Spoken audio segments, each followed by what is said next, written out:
you ready for eternity? Are you ready to step into eternity with Jesus? And I want to encourage you with 3 ways to prepare for eternity. Number 1, I want to encourage you, and every week we hit this from a different angle, but I would be remiss not to say, the first way to prepare for eternity is to accept God's invitation for salvation. To accept God's invitation for salvation.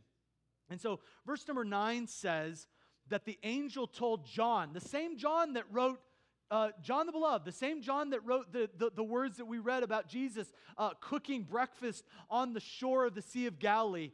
And John writes, by the angel's bidding, "Blessed are they which are called unto the marriage supper of the Lamb." Now, you know, if you've been here for any length of time, that the word call is the word call is from the origin of kaleo. That's the Greek word for an invitation.